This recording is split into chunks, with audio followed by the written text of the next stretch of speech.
on average, we sort of design between 5 and 10 when we're designing for a lot of clients as well.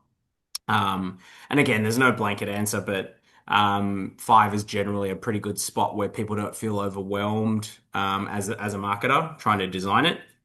But then it sort of gives enough information and without hard push selling as well.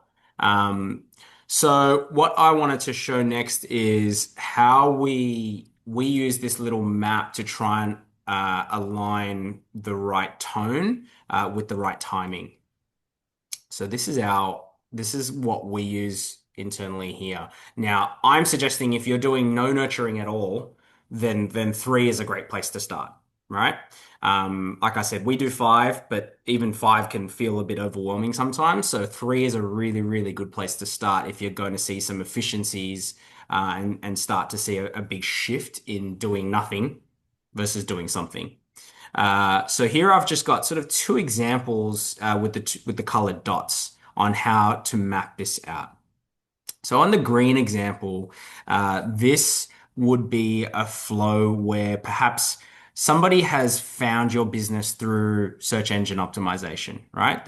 You've done your SEO, you're appearing really well on the ranks, and somebody's actually found your website organically that way.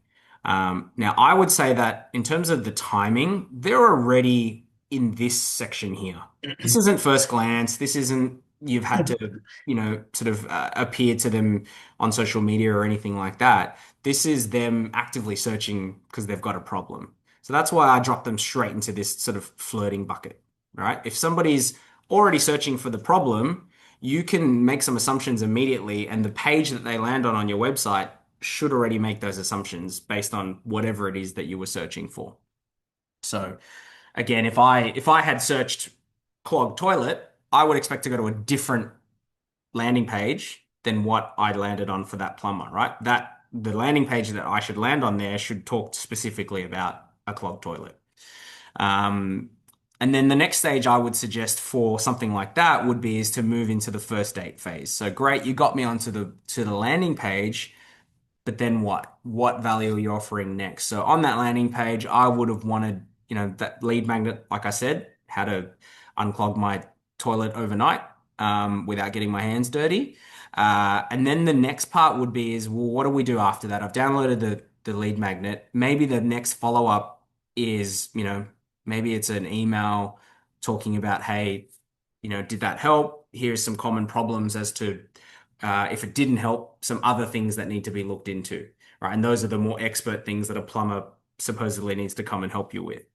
So that's sort of that first date stage. And then beyond that, the next stage would be to go down on bended knee and then for them to make an offer, right? Send another email at that point and say, all right, great. You know what? If it happens to be one of these problems that a plumber needs to look at for you, then, here's how we do it. Here's how we're priced. Here's when we're available, all that sort of stuff. So that's a pretty simple, straightforward one there, three steps.